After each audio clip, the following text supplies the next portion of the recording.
Hello, everybody. Welcome to another review of the haves and the have-nots.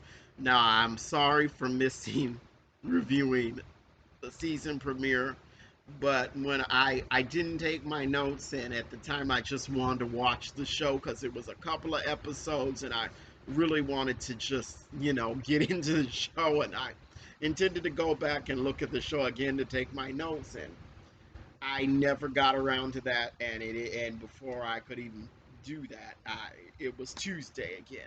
So let's get right into it. So Vinny Malone, he shot a cop, and he's all like, "Oh, he just committed suicide." He right here, and they have a cop on their side, and they covered up the camera, so they're gonna get away with this. And Vinny's like, "But my mother's in there. She's in there." And I'm like, "Rose can handle herself. She's evil. She's got her own chair."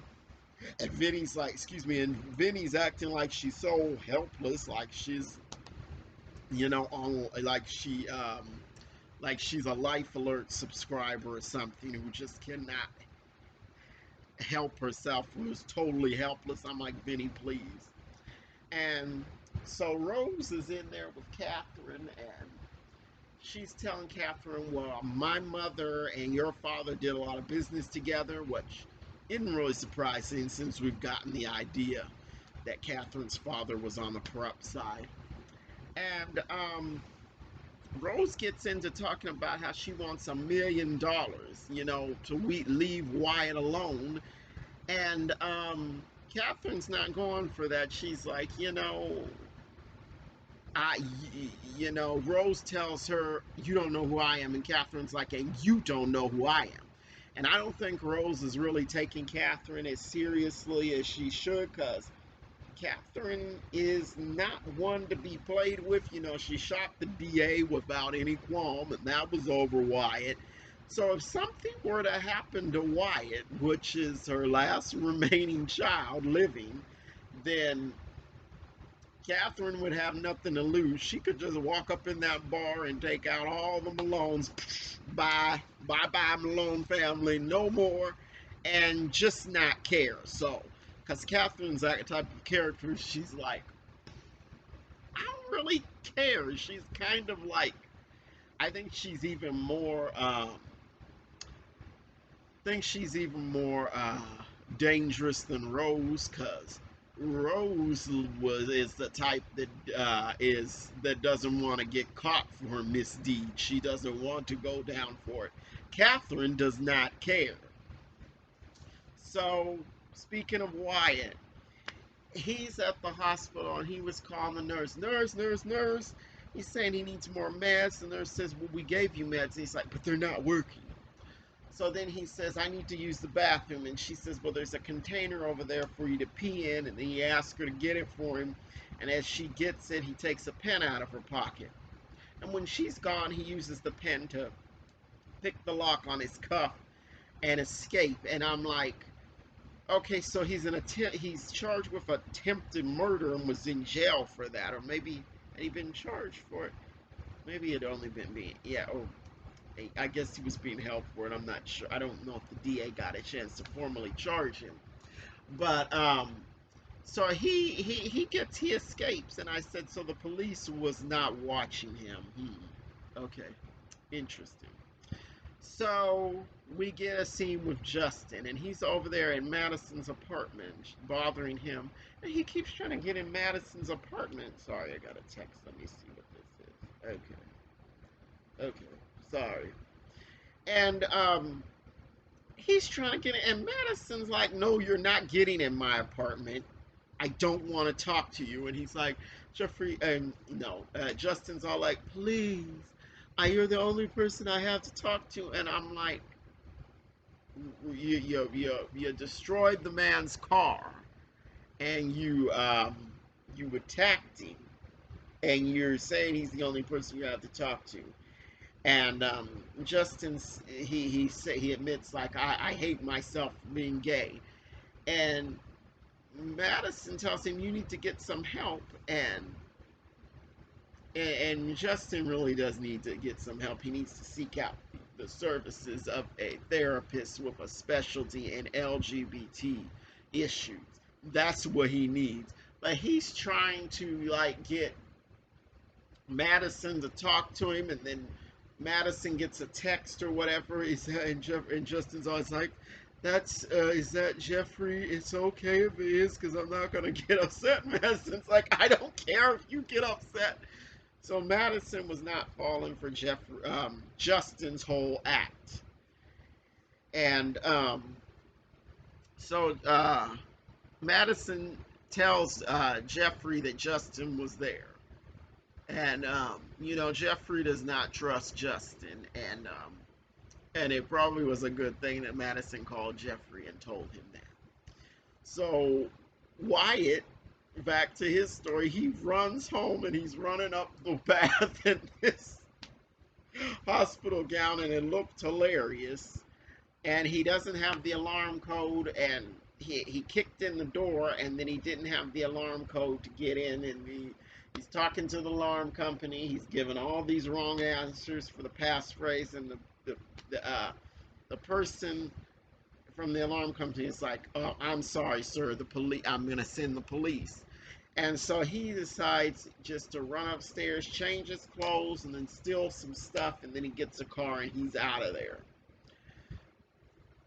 So over at David's house, he's still kind of, I guess he's just, he's not, he's kind of like in the midst of dealing with Jeffrey and Madison, doing their thing, and, Erica's friend out there carrying on the fountain and all that. So, but, Jeffrey comes downstairs, and it's awkward, and all David asks him, he turns the subject off this way. He's like, have you been using those condoms? And Jeffrey's like, yes. And then David goes into talking about how Erica's friend showed him the video of Erica. And then David invites Erica's friend in. Her name's Alyssa. And she is just really thirsty. She was talking about she would like to have both David and his guard. I'm like, wow. And then she's trying to take her clothes off, and David's like, leave your clothes on. And we know he was peeking at her through the window, so, I mean, he had some intrigue there. But I guess he's not going to go through with it, at least not yet. So, over at Hannah's house, Candace is waiting with Mitch in the truck. They're waiting for Hannah. And all she knows is that after all Candace knows is that after her helpers drug Hannah out the bar, they just told her, well, she got in her car and left out of the parking lot there. So, and that's what Candace tells Benny. She just doesn't know where Hannah is. And,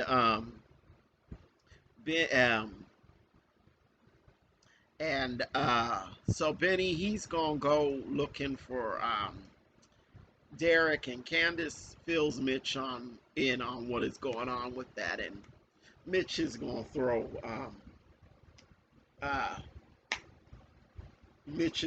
Benny off about where Derek is, so to keep Benny out of trouble, because Benny gets himself into situations that he can't get out of. And then Mitch is all like, I love you, Candace. And Candace like, yeah, I love you too. And the way Mitch was saying it was like romantic. And the way Candace said it was like, oh yeah, I love you, buddy. That's the way she said it. So I don't know where this is going to go, but I don't know. I don't know what Candace is going to do with Mitch. So Hannah arrives, and Candace is like, okay, I need to get inside and get my things. And Hannah's like, you're not getting anything you left in there. It's going to the homeless. And Candace is like, well, at least let me get my passport. And she's like, no, you took that man's money, $8 million of it. He's going to find you, and he's going to kill you and your brother.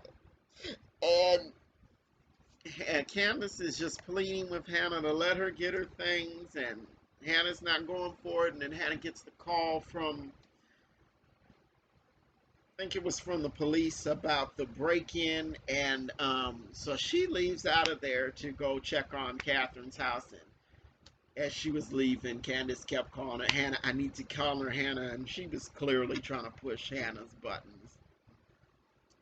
So, okay, so Benny ends up over there at Veronica's house trying to find out Derek's address, and ah, Veronica's not giving it to him unless she gets what she wants, and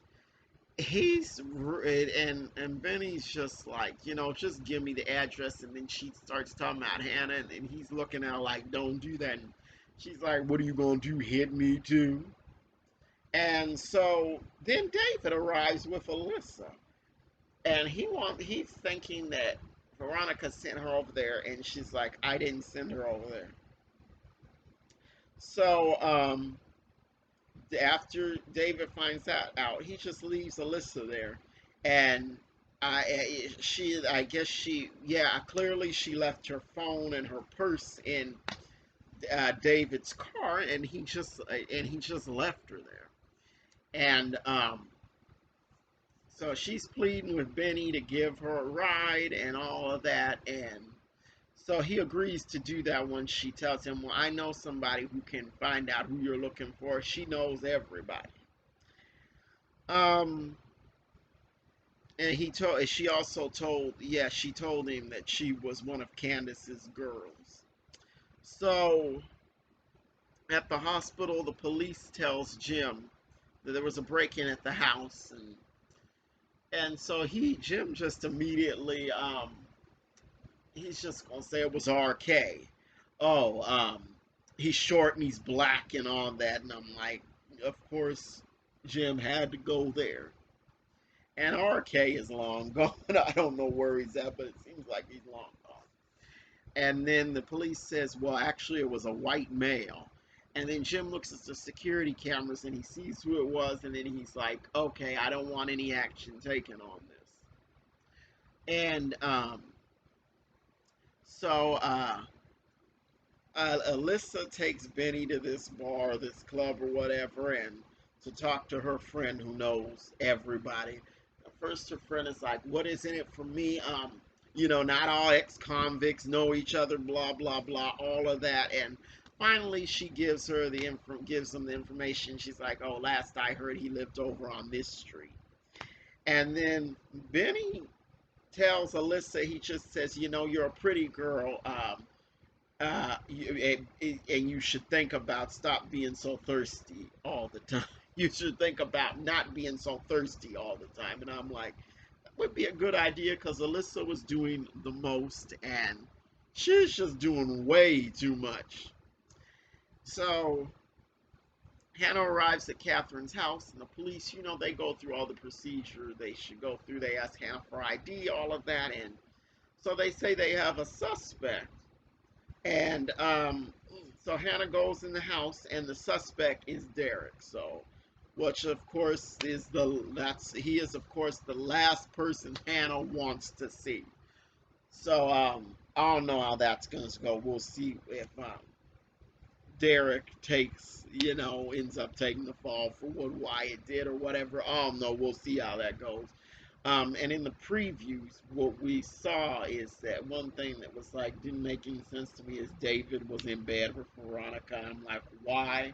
And then he says, "Did you know that I'm in love with Hannah?" And I'm like, what? Why are you dragging Hannah into your mess? I don't get that, and that's what I'm looking forward to seeing next. And that's what I'm looking forward to seeing next week because that just makes no sense to me at all. So anyway, that was the review. As always, like and subscribe, and if you got something to say, leave a comment below, and I will see you the next time. Bye.